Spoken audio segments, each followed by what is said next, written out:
What's going on, everybody? It's Dukes and Bell, Sports Radio 92.9 The Game, our pre-show. Glad to have you hanging out with us on a Wednesday. Normally, Mike and I are headed to Flowery Branch. That's going to happen tomorrow. Today, Mike, we're in Hiram. Yes, Wendy Bagwell Parkway, Hiramites. As we learned yesterday, it is in the Old Testament, Carl. They will descend on Buffalo's Café. We always have a great crowd down there. Looking forward to seeing some of our friends, make some new friends. So if you're in that neck of the woods, come see Dukes and Bell today, 2 to 6. All right, man. We got a few things we're thinking about today. Some of this stuff, again, we'll get to on the show. Some of it we won't, which is why you're here. It's interesting. We said yesterday, Day came at us pretty hard about why Falcon fans are scared. We shouldn't be scared. Day, you got some folks that apparently reached out to us via social media who were commenting on this. Let's talk about this for a second. Yeah. So shout out to Samuel Davis. This was on YouTube. He said, I'm not. Wait. Sammy Davis? Samuel. Hey, babe. Let's see what Sammy got to say, babe.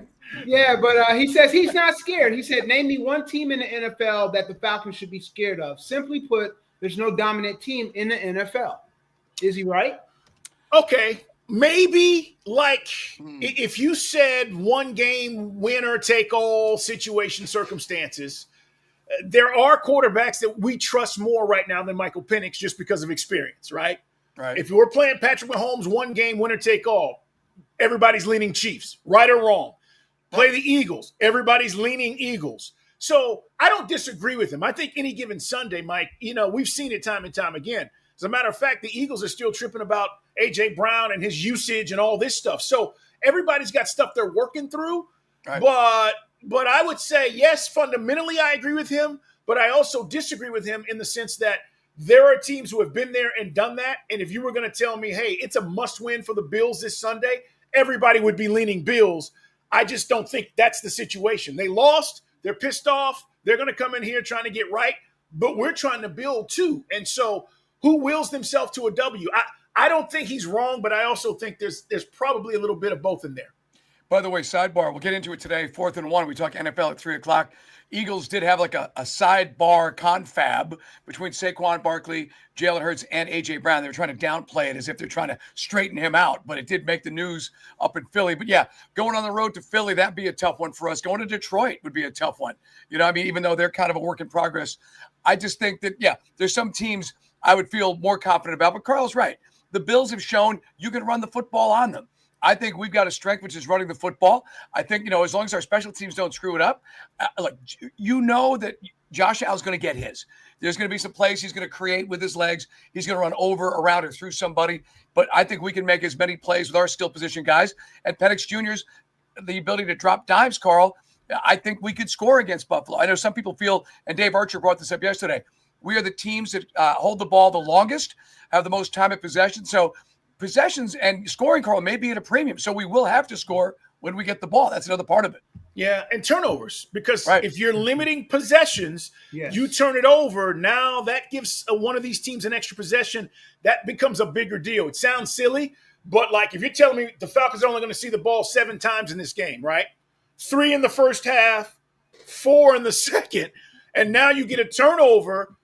That's a big equalizer. So, I totally agree. But that's a great question, man, a great comment. Well, what else you got, Day? All right, so thanks to the Candy Man. Thanks to Sammy. All right, I'm sorry. I'll stop. From Interweb Guy, he says the Falcons have talent, but their OC don't know how to use it. They commit stupid penalties, and their head coach don't know how to manage the clock.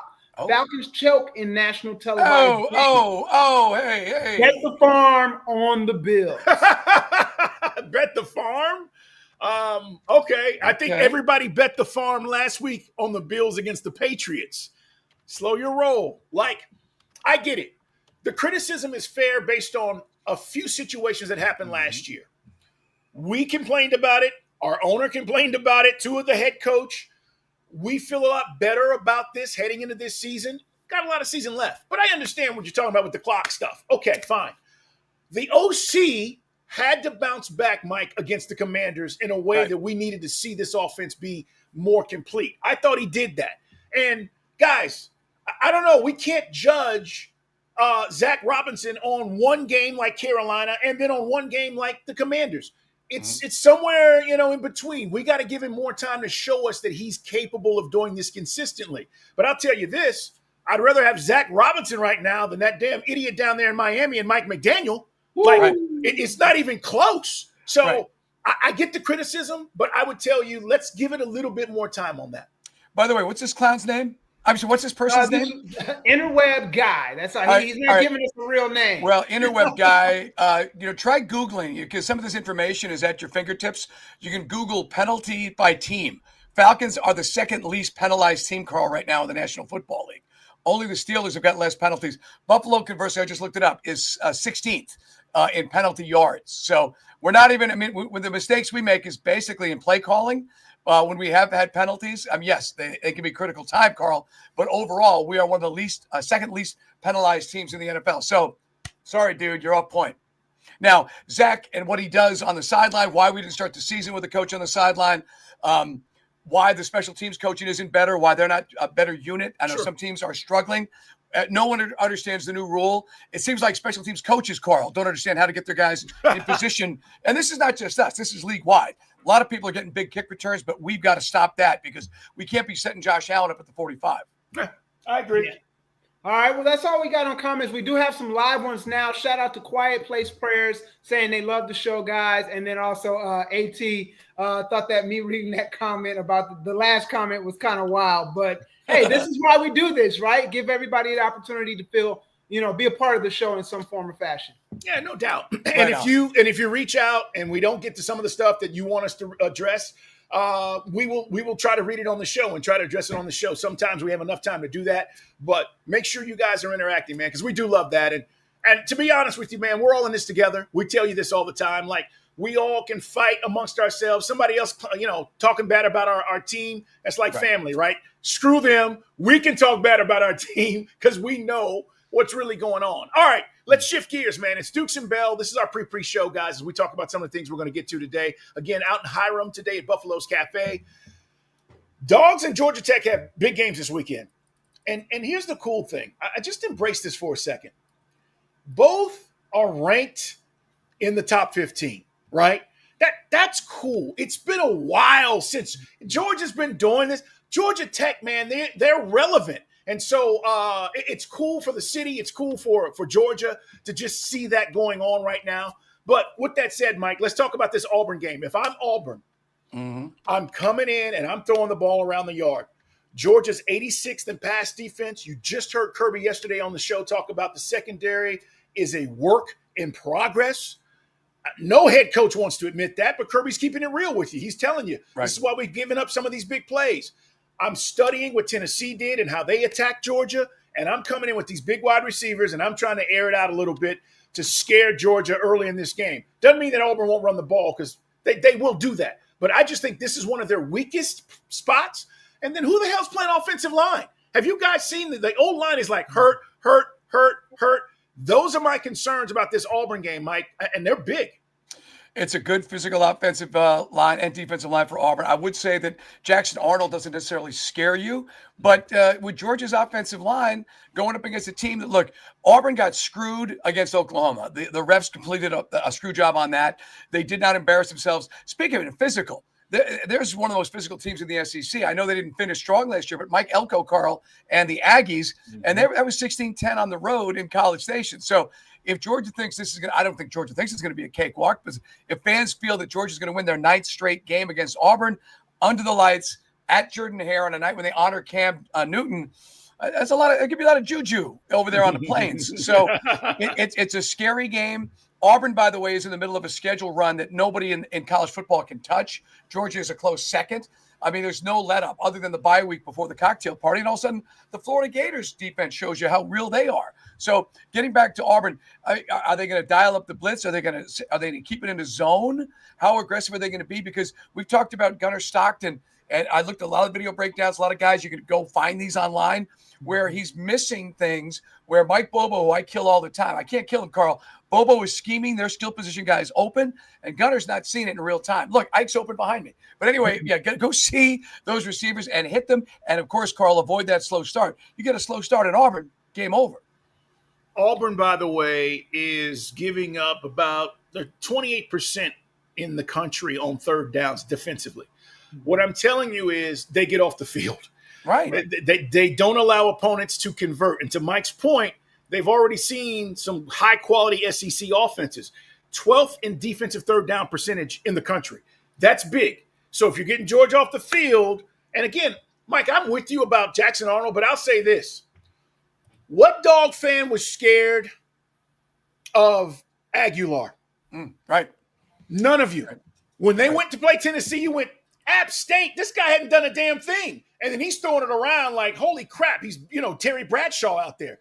So I agree with that, but I also think if Auburn is all in, like I think they are in this game, they got to take some chances down the field. And so that may mean he just throws some balls up, Mike. Let his wide receivers go try to make plays. But, Dede, where are you at on this, man? And by the way, I'm not telling you I don't like Georgia. I just think Georgia has a lot more right now to overcome at this point in the season with the injuries and the secondary struggles. We're talking about the quarterback. Kirby's saying it, and Kirby's not walking away from it, Dede. He's talking about it, to Carl's point. Yeah. Go ahead, Dede. Well, no, I was just going to say to your point, Carl, first of all, like you said about in regards to, Georgia's offensive line, if I'm not mistaken, Auburn, and I think we talked about this yesterday, but Auburn is ranked like 5th in the SEC in sacks. Right. So they get after the quarterback. And then two, on their offensive side of things, look, they've got 2 playmakers at wide receiver, the Georgia Tech transfer, Eric Singleton Jr., and then I'm drawing a blank on the other young man's name who was featured on the Any Given Saturday. But they've got 2 playmakers. And look, Georgia's secondary is still, as we heard from Kirby yesterday, they're still a work in progress. So, they're still defensively going to have to tighten things up to not allow those 2 playmakers, get after it. And then again, defensively for Auburn, they are, again, going to be coming after Gunner. So that offensive line, you can't care about at this point. You're 5 games in. We're young anymore. All that stuff. You kind of got to throw that out the window now. You've got the experience. Now you got to go out there and play. And you got to also remember, this is a 2-loss Auburn team. Right. They got no margin for error. Suffer any more losses. You guys talked about that yesterday on the show. So this team is playing with their backs against the wall. Yeah. By the way, I was looking at the numbers. Crawford, edge rusher Carl with 4 sacks. Xavier Atkins got 3. Jared Smith.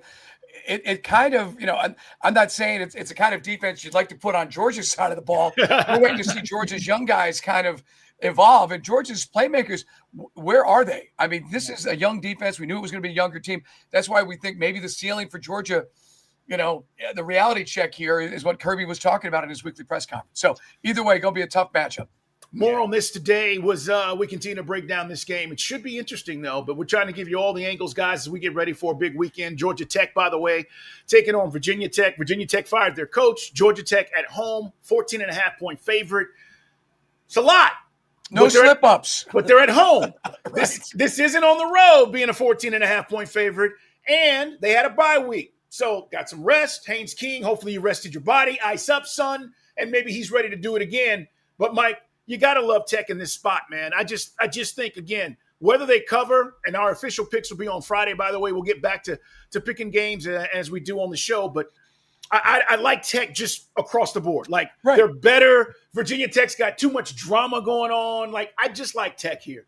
I mean, again, UCLA was as dead in the water as Virginia Tech, and they pulled a huge upset at home. Virginia Tech on the road, I don't know. I mean, maybe the Wake game, that was the Chan Gailey-like slip-up you were able to avoid, and certainly a wake-up call. Brent can say to his guys, look, we got to, we can't sleepwalk at home. I believe it's a 3:30 start for Tech. I want to make sure. Yeah, it's 3:30. It is. And the Hokies, but again, Haynes King, they're on the shoulders and the back of Haynes King all season long. And a Tech fan asked me this yesterday on Twitter about, could they be undefeated going to play Georgia? Certainly. The only problem for Georgia Tech is right now strength of schedule is 53 until they play Georgia, because now the good news is every single game they play until they get to Georgia is certainly winnable. But Clemson not being ranked hurts them in their SOS. Yeah, and how about this, guys? If Georgia Tech picks up the win Saturday, Georgia Tech will already be bowl eligible. Oh, yeah. How about that? 6 wins. And not a bowl game. Like we used to joke around with the old days of Paul Johnson with Tech fans, Carl. How do you know you're in a crappy bowl game? You're stepping out of a dugout. Yeah. You're on the same sideline as the other team. You're in Boston. Anyway, yeah, so this is hopefully be one of those where Georgia Tech is going to be by the way, we're not talking about what bowl game, we're talking about a playoff game. Yeah. So let me ask you that real quick because I know we got to go, guys. Reassessing where Georgia Tech is now. They pick up a win Saturday. What are your thoughts on them getting to the ACC Championship? Great. Like, they absolutely should be there. I don't know if they beat Miami because I don't think anybody's beating Miami in the ACC, but I'll take my shot. Here's the deal. If, in fact, they get there, when they get there, Tech fans, you've got to control the clock. You can't allow Carson Beck and those wide receivers to be on the field and just making big plays, and that's going to be, it's down the road. But I'll blow you away with this. This is my concern for Tech. I asked Coach about it. He was like, you're tripping. He's a ball player. Haynes King has almost 25 more carries than their stud running back. Mm-hmm. So as you look at Tech and you start saying, all right, we got to stop them, it's all about stopping Haynes King. He's got 73 carries on the season. Mm-hmm. Their running back's like 55. Right. So what they're saying is scrambles, design runs. They're doing all this stuff for Haynes King. And off of it, of course, he's throwing the ball and he's doing a good job of that. But I just think, Mike, like, that's a lot, man. And we got a lot of season still left. It's my only concern. Like, you're going to be talking about Haynes King having like 300 carries by the time the season's over, which is like superstar running back stuff. But he's playing a quarterback position. It's kind of fatigue that Christian McCaffrey had coming out of Stanford that some guys are worried about. But how else is Tech going to get there? So I'm with you there. And, of course, imagine if Tech is undefeated going to play Georgia, not at Bobby Dodd, but at Mercedes-Benz. And how electric that atmosphere is going to be on a Friday after Thanksgiving. Yeah, it'll be big. I still hate the fact that game, I'm not going to lie, I know money's involved, but I hate that game is not going to be at Tech, man. Right. Man, we are with you guys today at 2 Hiram, Buffalo's Café. If you can't come, join us, of course, listening to 92.9 The Game. Download the Odyssey app. It's free, guys. You can tune in. And make sure you subscribe to Dukes and Bell. You don't miss any of our stuff, miss any of our segments, our guests. So that's another great way to tune in. All right, we got to run. We'll talk to you guys at 2. Thanks for being here, everybody.